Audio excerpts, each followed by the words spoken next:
আমরা আশা করি এই দলের হাতে আল্লাহ যদি দেশ পরিচালনার দায়িত্ব দেন, এখন আমরা দল নিয়ন্ত্রণ করেছি, আমরা ইনশাআল্লাহ দেশও নিয়ন্ত্রণ করতে।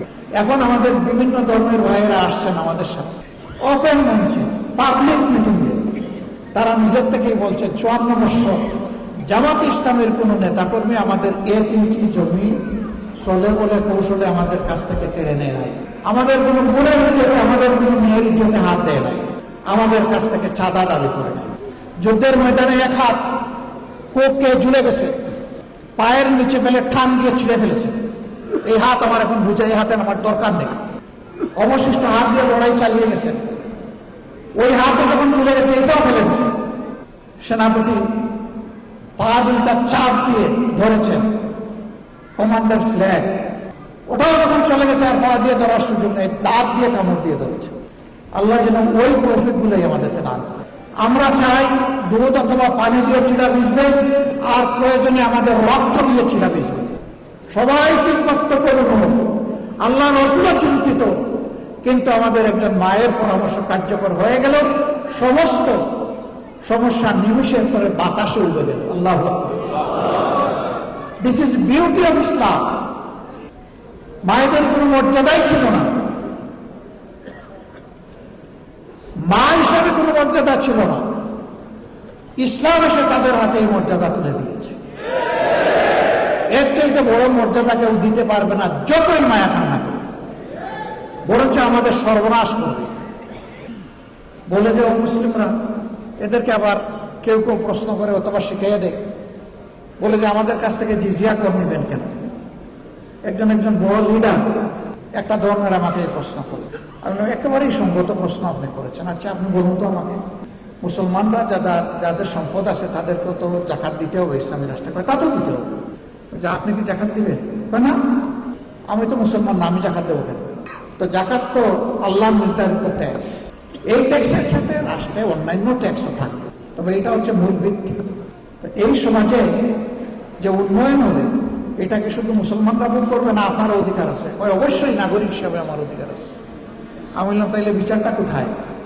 আপনি কিছুই দিবেন না, আর সে দিল, আর আপনি সমান অধিকার ভোগ করবেন, এটা কি ইনসাফ? আপনি যেহেতু মুসলমান না, এই কারণেই আপনার কাছ থেকে ওই ট্যাক্সটা নেওয়া হচ্ছে, যে ট্যাক্সটা মুসলমান হওয়ার কারণে দিচ্ছে। তবে একজন গরিবের উপর যেমন জাকাত নাই, একজন গরিব হিন্দু বৌদ্ধ খ্রিস্টানের উপরেও তেমন ট্যাক্স নাই। একজন গরিবকে যেমন রাষ্ট্র লুক আফটার করতে, প্রতিপালন করতে বাধ্য, সকল ধর্মের লোকদের জন্য এটা সরকার বাধ্য। বলে তাইলে আমার আর কোনো কথা নেই, আমরা তো এটা জানতাম না, তো এটা কি হবে? আমি বললাম যে নাটোরের লাড্ডু খাইতে কেমন মজা, এটা মুখে না দিলে আপনি বুঝবেন কিভাবে? আবার এটা প্রয়োগ শুরু, তারপরে দেখবেন যে হয় কিনা। এই প্রয়োগে আপনাদের সবার সহযোগিতা আমরা চাই। আমরা আশা করি মানুষ নিজের প্রয়োজনে, নিজের কল্যাণে আমাদের এই উদ্যোগে ইনশাল্লাহ সবাই সম্পৃক্ত হবে। আমরা তার আলামত চতুর্দিকে এখন দেখতে পাচ্ছি। এখন আমাদের বিভিন্ন ধর্মের ভাইয়েরা আসছেন আমাদের সাথে ওপেন মঞ্চে পাবলিক মিটিংয়ে, তারা নিজের থেকেই বলছে 54 বছর জামাত ইসলামের কোনো নেতাকর্মী আমাদের 1 ইঞ্চি জমি চলে বলে কৌশলে আমাদের কাছ থেকে কেড়ে নেয় নাই, আমাদের কোনো মায়ের ইজ্জতে, আমাদের কোনো বোনের ইজ্জতে, আমাদের কোনো মেয়ের ইজ্জতে হাত দেয় নাই, আমাদের গড় বাড়িতে আক্রমণ চালায় নাই, আমাদেরকে বাস্তুবিহীন করে নাই, আমাদের কাছ থেকে চাঁদা দাবি করে নাই। আমরা শিখিয়ে দেই না রে ভাই, তাদেরকে বলি যে আপনি আপনার মনের মতো করে যা ইচ্ছা তাই বলতে পারেন, আপনি বলতে থাকেন। হ্যাঁ, তারা সেখানে এসে তাদের উপর নির্যাতনের কিছু কথা বলে, কিছু দুঃখের কাহিনী শোনায়।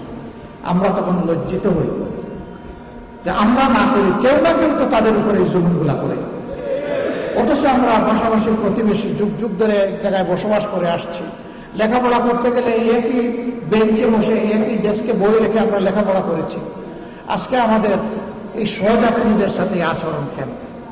হ্যাঁ, আমরা চেষ্টা করেছি আমাদের দলটাকে সেইভাবে গড়ে তুলতে, নিয়ন্ত্রণ করতে।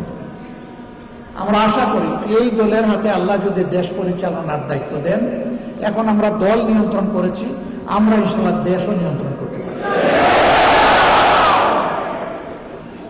আমরা যখন নিজেরা ঘুষ খাবো না, যখন চাঁদা দাবি করবো না, যখন আমরা দখলদারিতে যাব না, তখন আশা করি বাকি সকলে বার্তা পেয়ে যাবেন এবং সকলের কান খাড়া হয়ে যাবে।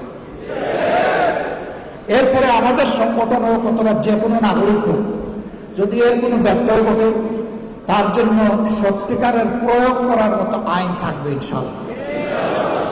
এখন আইন আছে, তার প্রয়োগ নাই। যে আইনটা আছে এইটারও যদি প্রয়োগ থাকতো, সমাজের দুর্নীতি, সমাজের দুর্বৃত্তপনা 10 ভাগের 1 ভাগে নেমে আসতো। এটার তো প্রয়োগ নাই। তা আবার প্রয়োগ আছে উল্টা প্রয়োগ। আপনি মারা গেছেন, আপনার ছেলে হবে আপনার হত্যা মামলার আসামি, মেরেছে সরকারের দুষ্ট বাহিনী অথবা গুন্ডারা, আপনার ছেলেকে করবে খুনের মামলার আসামি। 15.5 বছর এগুলো হয় নাই? আমাদের লোক হত্যা করে আমাদেরকে এই মামলার আসামি বানিয়েছে। সম্মানিত ভাইয়েরা, এই দুনিয়ায় 100% ন্যায় বিচার নিশ্চিত করা অসম্ভব। একটা মানুষ তার চেষ্টায় কিংবা নির্দেশে 100 মানুষ খুন করা হয়েছে, আপনি তাকে ফাঁসি কয়বার দেবেন? আপনি এখানে আর ফাঁসি বাড়াইতে পারবেন? একবারে বেশি পারবেন না। কিন্তু আল্লাহ তাআলার কাছে জাহান্নামের শাস্তির বিভিন্ন স্তর আছে। আল্লাহ সেখানে তার পাওনা পরিমাণ শাস্তি তাকে দান করে।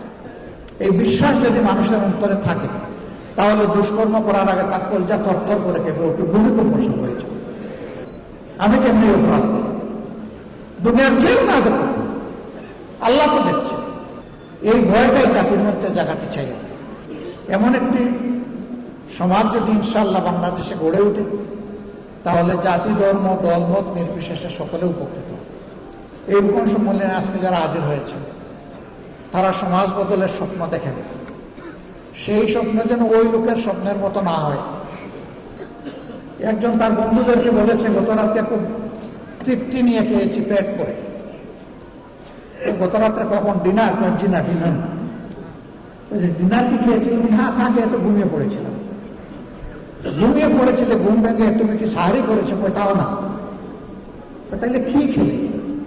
যে আম খেলাম, জাম খেলাম, লিচু খেলাম, তারপরে আপনার কমলা খেলাম, ড্রাগন খেলাম, পেয়ারা খেলাম, আঙ্গুর খেলাম, খেজুর খেলাম, তিল খেলাম, সব খাইছি। ওই রে ভাই, এক সিজনে এত ফল তুমি কোথায় পেলে? আমরা তো বাজারে এগুলো পাই না। ওই ভাই, না ভাই, আমি তো স্বপ্নে খেয়েছি। আচ্ছা, স্বপ্নে যে তুমি খেলে, তো আমটা কোন কোয়ালিটির ছিল? না, এগুলা দেশে কিছু ভালো ছিল, কিছু পোকাও ছিল, কিছু মিষ্টিও ছিল, আবার কিছু টকও ছিল। থামো, আর বলতে হবে না তোমার। ব্যাকল, তুমি যখন বিনা পয়সায় খাইলে, তাইলে ভালোগুলো বাছাই করে খাইলে না। ওই স্বপ্ন আমরা দেখি না। আমরা সমাজ বদলের বাস্তব স্বপ্ন দেখি, এবং আমরা কথায় ছিলামি যাতে চাই না। আমরা চাই দুধ অথবা পানি দিয়ে ছিলা ভিজবে, আর প্রয়োজনে আমাদের রক্ত দিয়ে ছিলা ভিজবে। সেই রক্ত যদি আল্লাহ মানবতার জন্য, মানবতার মুক্তির জন্য আল্লাহ কবুল করেন, আল্লাহর দরবারে লাখো শুকরিয়া। যুগে যুগে যারা মানবতার মুক্তির লড়াই করেছেন, তারা তার প্রমাণ রেখে দিয়েছে। যুদ্ধের ময়দানে এক হাত কোপকে ঝুলে গেছে, পায়ের নিচে ফেলে ঠান দিয়ে ছিঁড়ে ফেলেছে। এই হাত আমার এখন বুঝে, এই হাতের আমার দরকার নেই। অবশিষ্ট হাত দিয়ে লড়াই চালিয়ে গেছেন। ওই হাতে যখন তুলে গেছে, এটাও ফেলে গেছে। সেনাপতি পা দুইটা চাপ দিয়ে ধরেছেন কমান্ডার ফ্ল্যাগ, ওটাও যখন চলে গেছে, আর পা দিয়ে ধরার সুযোগ নেই, দাঁত দিয়ে কামড় দিয়ে ধরেছে।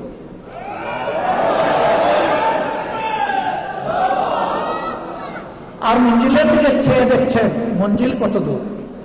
আল্লাহ যেন ওই তৌফিক গুলোই আমাদেরকে দান করে। ভাই, আল্লাহর হাবিব বলেছেন, খায়রুন নাস মান ইয়ানফাউন নাস।